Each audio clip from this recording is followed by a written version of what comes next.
Welcome everyone to this session with Coppel-Intuit Center for Binational Institutions. Today we're going to present the findings of the annual report from the CBI.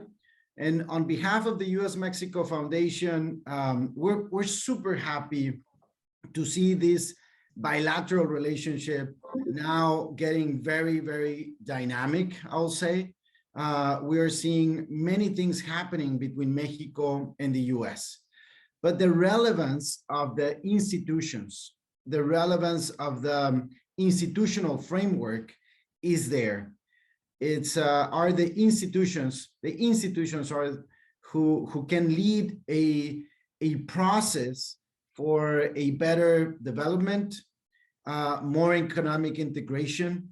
Institutions can lead us also to a better understanding, more cultural bondings, and obviously solutions in different fronts like infrastructure in the border or water efficiency or climate change. At the end, institutions can lead the road for a better communication and understanding between Mexico and US. So today, through a panel and through the next 45 minutes, 50 minutes, we're gonna analyze what happened last year. If this institutional framework worked, if we reinforce the institutionality of our relationship, and how can we move forward to create better and more strong institutions. I want to thank our two main sponsors, Coppel Group in Mexico and Intuit. And I will also thank our main speakers today, Jorge Schiavon and Ryan Berg, that they both analyzed the institutional framework of Mexico and US. First, I would like to introduce Jerónimo Gutiérrez, former ambassador from Mexico to the US, also our senior fellow, and who has been working with us for the last 15 months, 16 months, to put this in place, the Center for Binational Institutions, sponsored by Coppel and Intuit. And we hope, and I believe, we're creating another very strong institution that measures and analyzes this relationship from a different perspective.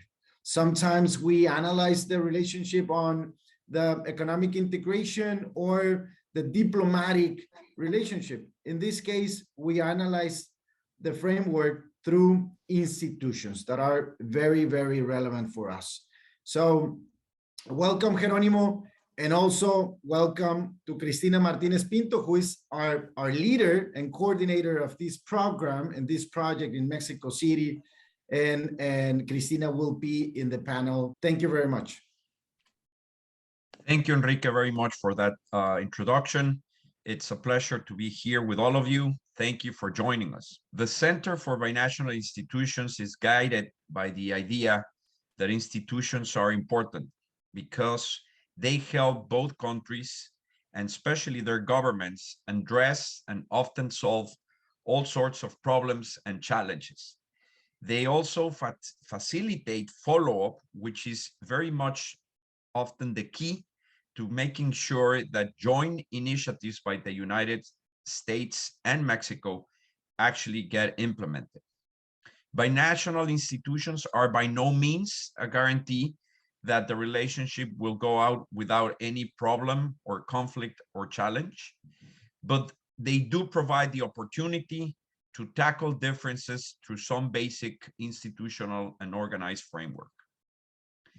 This past year was in many ways reinvigorating for the bilateral relationship between Mexico and the United States in general, and for bilateral institutions in particular.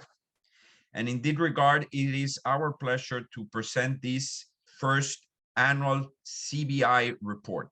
The CBI has been privileged in having the support for many people, and today we're privileged on having Dr. Jorge Schiavon, a research professor at the CIDE, Centro para Investigación y el Desarrollo Económico in Mexico City, and also Ryan Berg, a senior fellow of the Americans program at the Center for Strategic and International Studies, and also obviously our program leader, Cristina Martinez. The Center for Binational Institutions basically looks at 4 types of things: agreements, dialogue mechanisms, the organizations that exist in the bilateral relationship, and also programs. Our mission, the center's mission, is by far a multi-year effort. And as such, this first edition of the CBI annual report should only be seen as a point of departure and not certainly as the end. And as it was said by Enrique, as a way to capture what happened during 2021. Having said that, it is my pleasure to present our speakers today. We intend to have a very rich dialogue on what happened during 2021. And if you allow me in that regard, I would just like to pose a very general question to our speakers, which is, tell us, in your view, what happened with the bilateral institutions during 2021, and how does the panorama look for 2022? Thank you very much again for joining us. Thank you, Geronimo. And if I may start, I completely agree with you that this was definitely a reinvigorating year. Not only because for us, for the Center for Binational Institutions, we're celebrating our first year of operations, but because 2021 was, we can say, an atypical year because of the context of the post-pandemic economic recovery, of all the global value chain disruptions, and how different countries are reacting to it, and how we're coming together to solve the challenges that are coming from job loss and from the disruptions that are happening. What we set to do and the work we were doing during the past months in developing this report is analyzing how throughout this past year key events took place that help us set a new tone in the working relationship between both nations. And it's important because each month by month we had like important milestones taking place, both from the side of the United States with the inauguration of Biden administration, but also on seeing how from February onwards, there were different exchanges, meetings, virtual gatherings that took place and that addressed several issues from a binational standpoint. Particularly the months of September, October, and November were interesting because we saw the relaunching of 3 dialogue mechanisms that have been key in understanding how we cooperate together and what does the relaunching means toward the future. Because for now, we can say that the relaunching is restructuring these institutions. But I think the main question here is how this restructure turns into specific actions and then how these actions are turned into results. So we had in September the high-level economic dialogue with 4 pillars are key to building a new vision. It's building back together in the context of the pandemic, promoting sustainable economic and social development, which is the key pillar that, at least from the side of President López Obrador, they were saying that this was missing from previous efforts. And this has also a focus in migration and Central America, tools for future prosperity, and the need to invest in the people. Then we also had the high-level security dialogue in October, where the bicentennial framework was presented. I think Ryan can speak in more detail about it. I think in his analysis of the overview of the year, he had a couple of very interesting ideas on how pillars of previous efforts were kind of reshuffled and how it's been prioritized in this year. And then also how this year represented like a course correction from what we've seen in previous years with both President Peña Nieto and Donald Trump, and then with AMLO and Donald Trump. And finally, we had in November, the North American Leaders Summit. And this event was crucial because we have seen a 5-year pause from these high-level events.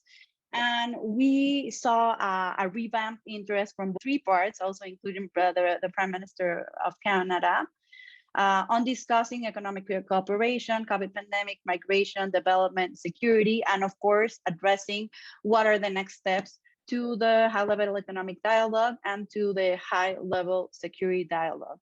So in sum, we believe that this has been a reinvigorating, a positive year. However, it's just, as the CBI is just marking the beginning of what's coming ahead. So the next step is actually figuring out how these mechanisms are strengthened, how they work, and how they provide certainty to the collaboration between Mexico and the United States. Thank you very much, Christy, for your very valuable comments. Dr. Schiavon, in addition to my question, you've written a lot of on the relationship, obviously, very much specifically on its intermestic nature. I was wondering if somehow you can join those two concepts together and give us your opinion on what happened during this past year and what we can expect. Well, I couldn't agree more with Christine in the sense that we should celebrate that we are relaunching the bilateral relations through a strengthening of its institutions. And why is this important? Well, for one central reason, because Mexico-US relations are intermestic. What does this mean? It means that we have such a complex relation between the two countries that whatever happens in the domestic politics of one country has a direct impact in international affairs and most importantly in the bilateral relation. And we have such a complex relation in practically every issue area of the agenda that is absolutely necessary to relaunch, to revamp, to strengthen binational institutions. Unfortunately, what we had during the Trump administration and also the first 2 years of the Andrés Manuel López Obrador administration was a deconstruction of the architecture to facilitate cooperation between the two countries through institutions. But the question is, why are institutions so important in terms of facilitating cooperation between the two countries?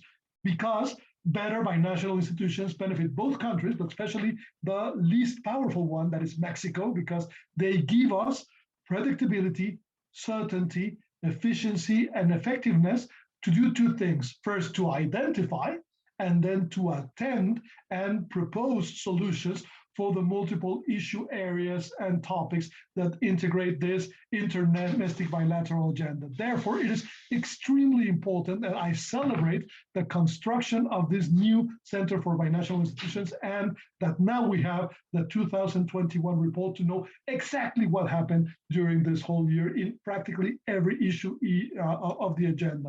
And finally, I also want to congratulate the Center for Binational Institutions because what they've done is also build a framework to better understand how institutions work and why they are relevant. And therefore, what they do is they classify, but they also analyze how this classification has an impact in terms of the agreements in the bilateral relations, second, dialogue mechanisms, third, organizations, and finally, programs. And if we have the capacity of understanding each and every one of them, and then looking and analyzing its impact on a better and more informed and more cooperative relationship between the two countries, that can only lead to a better binational, bilateral relation between Mexico and the US. And those who will benefit from that are undoubtedly the populations of Mexico and the US. So congratulations for this first report. And I'm looking forward to each and every one of the reports that will come in the next, I don't know, 50 years. And please count me in for everything I can do because I'm a true believer that the best way to manage a relationship is, especially such a complex relationship, an interdomestic relationship between Mexico and the US, is with stronger and better institutions. Thank you very much, Dr. Schiavon, for your comments that are also extremely valuable. And Dr. Berg, you've written about many topics also on the relationship. Perhaps you focus a little bit more on the issue of security. We will welcome your comments on the overall institutional relationship, and perhaps you could also focus a little bit on what you think transpired during 2021 in terms of security cooperation and the institutional framework in terms of security cooperation.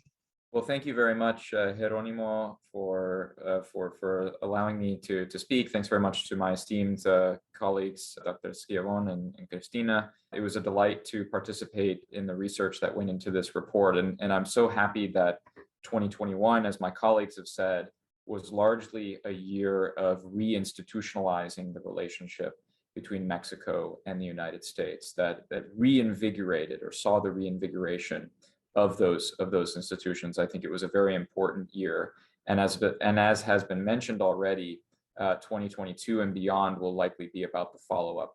And I hope that the CBI and this new effort will help ensure that there is a follow-up and a tracking of that follow-up and what kind of successes come out of this reinstitutionalization of the relationship. As Cristina said, we saw a movement in the North American Leaders Summit, the high-level economic dialogue, and in security cooperation. And I think I might focus my comments, as you mentioned, Jeronimo, on security, because it's also what I focused on in my contribution to the report.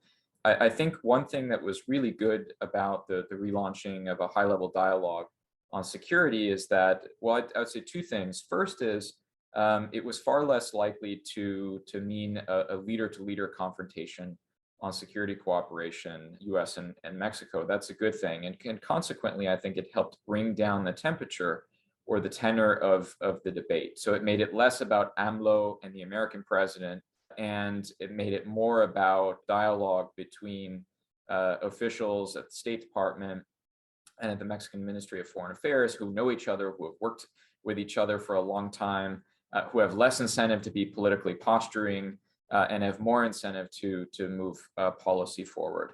And so what we saw launched at the end of the summer, it was around late September, early October, was what we are calling the Bicentennial Framework for short, or the long version, the Bicentennial Framework for Security, Public Health, and Safe Communities. This was supposed to, or this is going to replace the Merida Initiative, which has been the institutional security cooperation relationship that the US and Mexico maintained since 2008 in the Calderon-Bush years. And that relationship, that agreement, was based around four fundamental pillars. The first was disrupting the capacity of organized crime in Mexico. The second was improving and sustaining the rule of law. The third pillar was creating a 21st century border structure. And the fourth pillar was building strong and resilient communities. And what I see coming out of the agreement, in the early stages at least, of the bicentennial framework is a sort of reshuffling of some of these frameworks to meet the AMLO administration where they are at in terms of the criticisms they have leveled against Merida. Namely, that Merida has been too focused on the transfer of security hardware from the United States to Mexico, and too focused on the top US priority, which happens to be interdiction of drug traffickers, as well as of illicit narcotics coming to the southern border. And so there's been a renewed emphasis placed on the fourth pillar, which is the vibrant, resilient communities aspect, which I believe the AMLO administration feels was neglected in the Merida Initiative. And so what we've seen in the bicentennial framework is a collapsing of a few of these pillars and a renewed emphasis on resilient communities and the building of resilient communities. Now, what remains to be seen is where that funding will come from. Likely on the US side, it will come from USAID or from state. And on the Mexican side, whether the López Obrador administration will allow the United States to operate it in the ways that it usually does, to fund grassroots level organizations, to make that effort to build resilient communities. AMLO in the past has been critical of NGO groups that operate with foreign assistance on Mexican territory, claiming that they're interfering in Mexican sovereignty. And so the way that we know the US government will likely contribute to the building of resilient communities would be something I would look for in terms of the follow-up here as evidence of whether this renewed effort on security cooperation is going to work out. But overall, Jeronimo, I would say it's a very good thing that we're talking about security again. Security cooperation had been put in a deep freeze after the arrest of General Cienfuegos in November, that was October of 2020. when he came to Los Angeles. He was arrested at the airport without any notice to Mexican officials and suspected, of course, of participation in drug trafficking or helping the shadowy H2 cartel move product through Mexico. And so that set relations in a deep freeze. And I'm delighted to see that the bicentennial framework has brought us back into security dialogue with Mexico. Thank you very much, Ryan, also for your comments. Security is indeed an area of most sensitive in the bilateral relationship. And as you rightly point out, there's room for hope in the sense that the institutional cooperation that had occurred over the, and been built over the last several years, if not decades, seems to be again on track, or at least with a new institutional track. As I mentioned during my initial comments, there's much work that needs to be done for the CBI in the future, especially considering two things. A, that there is a robust subnational diplomacy that it takes place on a daily basis between state and local governments from both sides of the border. And similarly, something that we often point out, that there is a very robust also commercial diplomacy and interaction between societies, NGOs, and especially between the private sector leaderships. I was wondering if we could have the comments of the three panelists with regard to this area. Yeah, of course. If I may start again, and I just wanted to say, following up on what Brian was sharing, that it's really interesting also how the conversation around security is taking form. And I say this because even though there has been robust cooperation throughout the years, the past year has seen a revamped opportunity to discuss security through different lenses, for example, through the lens of immigration and frontiers.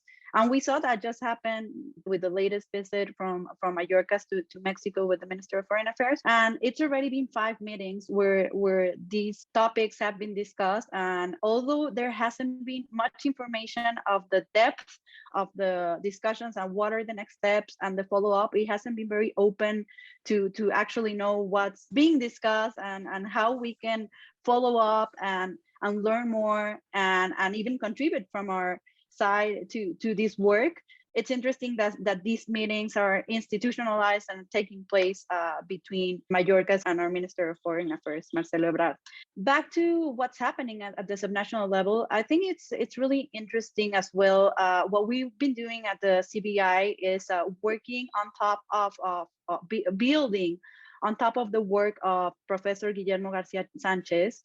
We've been working on mapping and on analyzing what are these agreement programs, dialogue mechanisms, or organizations, what's their scope of work, and not only focusing on who are the people responsible for the work happening, but what are the institutions, what are their objectives, if the information available out there is up to date, if we can help them form networks so the ecosystem can grow and we can know each other. And the database that the Professor Guillermo Garcia constructed has more than 2,000 data points about agreements that have been signed either at the federal level or at the subnational level, or even at the consular level, in between consulates and NGOs and so on. So that work is work in progress. It's never ending because there are so many things happening, and many of them we're not aware of, and that's exactly what we're trying to see. There are things that it's just like business as usual, and I think especially in the states that are in the frontier, it's part of their daily life already having these different exchanges. So basically, we have created a repository. It's called the Binational Institutions repository, where we're adding different files, where we're studying these different institutions. And our idea for this year and our plan for this year is to keep it growing. For our past year, we've already added 40 files, I believe, and we're aiming to add 40 other files where we're explaining these within our conceptual framework, where these institutions are at. So we believe it's an important work to do. but it's a hard work to do. So I think for everyone that's hearing us today and that want to join us in this effort and share the information that they have about the work they're doing, they're more than welcome to reach out and to support our work. I guess Dr. we all Schiavone. agree. Yeah, I guess we all agree that institutions matter, not because they help both federal governments work with each other, but most importantly, because we can surpass the idea of just having government-to-government relations between the federal governments and including other relevant actors in the binational relationship. And most importantly, subnational actors, the US and Mexico were both federal governments, which means that we both have subnational governments, in the case of the US, the 50 states, in the case of Mexico, the 32 states. And this has been my agenda for many years to study. What's interesting is the huge contribution that CBI is doing by building this repository where we can have all the information regarding subnational governments, cooperation, and diplomacy, which is called paradiplomacy. Just to give you an idea of how important it is, most of you know that if California was a country, it would be the 7th economy of the world. And if Texas was an economy, it would be the 11th economy of the world. Well, if Texas was a country, it would be the second most important international relation for Mexico, just after the US. And if California was a country, it would be the third most important relationship.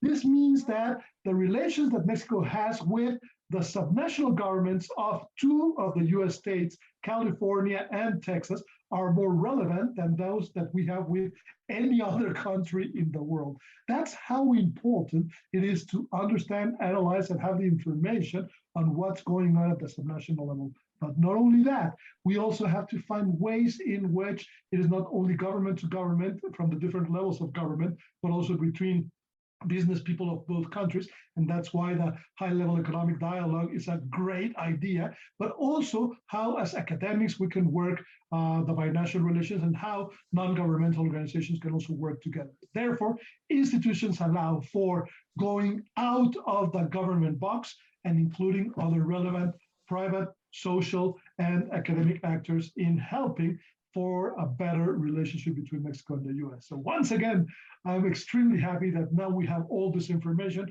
for a better understanding and therefore for a better management of the bilateral Mexico-US relationship. Ryan, your take on this?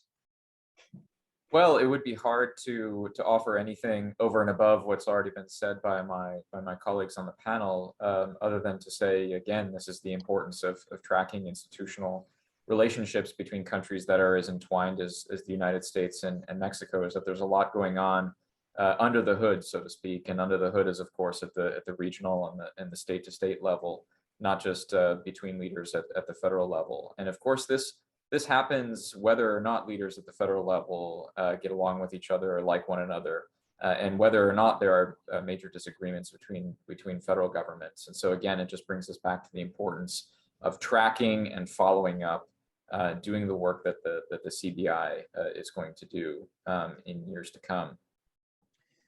Thank you very much. We have a few minutes left, perhaps for a brief, comment on your side. I would leave you either to close with your general appreciation or last comment, and or address two points that we barely touched on. One is the report does include some analysis on presidential meetings, right? Mm-hmm. And certainly presidents matter, do represent the whole state. And therefore, I will pose the question, and it seems that there has been relatively few meetings in the past years as compared to other times in history, or at least in the recent history. So I would just draw a question. Do you think, it's possible to have a good relationship with few presidential meetings? Are presidential meetings precisely not so important because we have these institutional frameworks set in place? And the other one is on the sort of legislative interaction.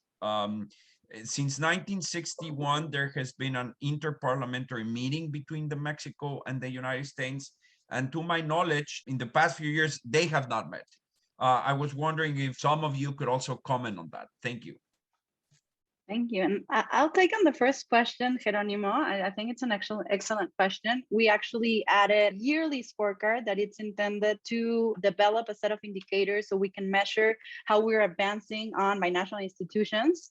However, since this was our first report and the first time we're doing this exercise, we went a little bit back in the years and specifically use presidential meetings as a proxy to see to actually think through the questions that you were asking, to say that even though there have been hardships alongside time, mutual interests have prevailed, and we can measure with the number of times that the presidents are meeting, also the number of institutions that have been created as a result of these meetings.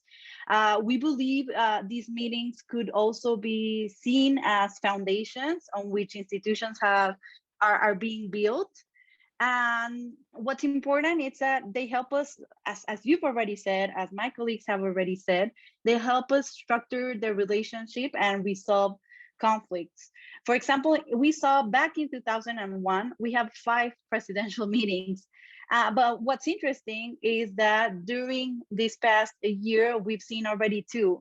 So I think it speaks to the level of interest that both administration in each side have to the relationship. But in the end, as Professor Schiavone was saying, the relationship is too dynamic, too complex, it's too important, we're partners. So actually, it's institutions that help shape this daily relationship between border state, between subnational actors, between federal government, even if the relationship between leaders is not at its best. I couldn't agree more with Cristina. Presidential meetings are important because they set the general environment of the bilateral relationship. However, they are considerably less important today than they were 50 years ago. And the central reason why this happens is because the complexity and the interdependence in the bilateral relationship between Mexico and the US is not only between the heads of state, but between all these economic, social, academic, and public actors. Therefore, they are important, but they are substantially less important as they used to be. And just one final note on the interparliamentary relations between Mexico and the US. Yes, it's true. They haven't served their purpose very well. And to a large extent, it has been, at least from my perspective, due to the fact that in Mexico, we had no re-election for legislators. Therefore, it was very difficult to set personal relations between Mexican legislators and their US counterparts, because the Mexicans were just shuffling every time and you wouldn't see the same faces. Now that we have in Mexico re-election at the federal Congress, then we will have more professionalization of the Mexican Congress, and therefore that might lead to a better parliamentary relation between the two countries through the Congress of Mexico and the US.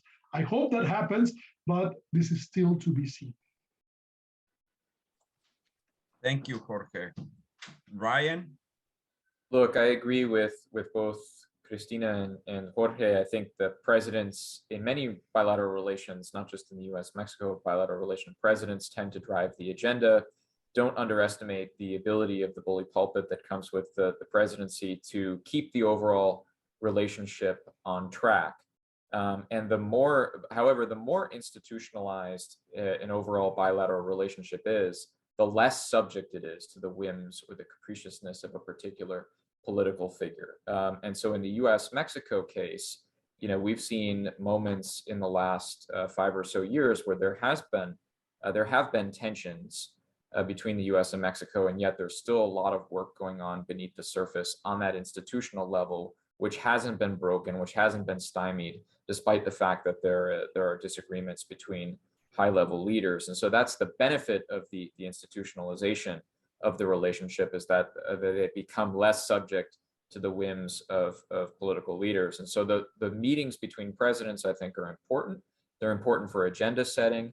They're important for setting the positions of parties that might have significant positions on sub-national levels that are carrying out other types of regional and state-to-state diplomacy, but they certainly don't capture the totality of the relationship.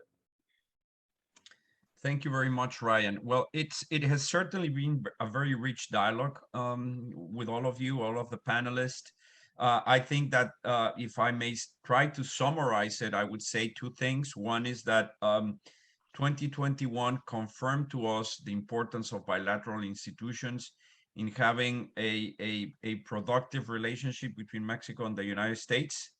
And the second thing, that there's plenty of work to do, and that the CBI needs to go deeper into a lot of the analysis, especially at subnational level, and work also in terms of where is the legislative sort of institutional framework between the two countries, among many other important topics.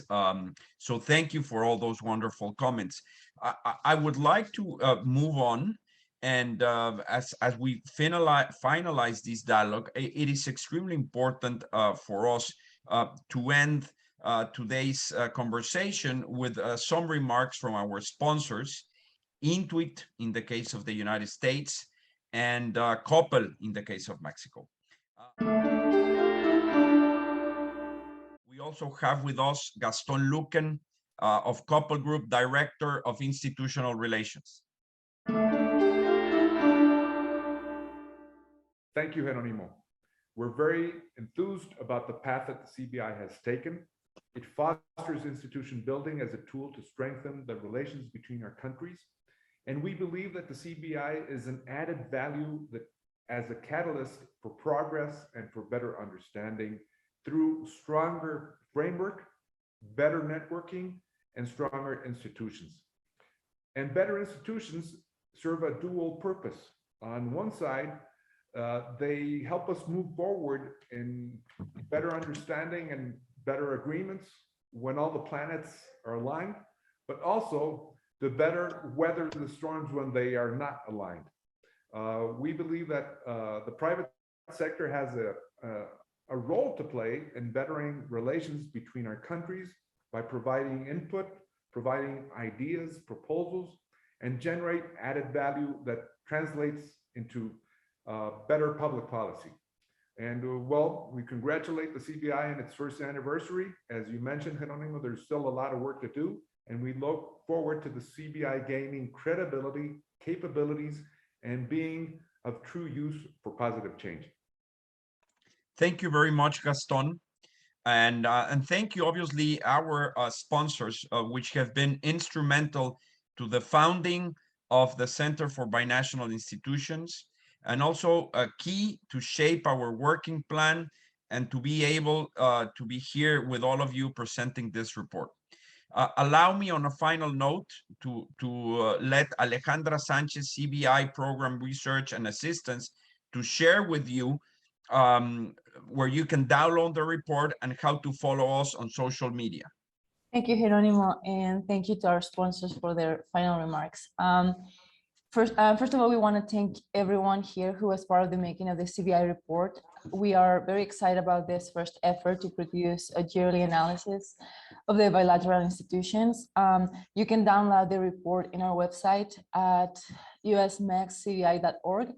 And we are also planning our second annual seminar, which will be a hybrid event and will take place in Mexico within the framework of the North Capital Forum by the US-Mexico Foundation. Finally, don't forget to follow us on our social media, also USMEX-CBI, and to stay updated about future events and initiatives. Thank you very much.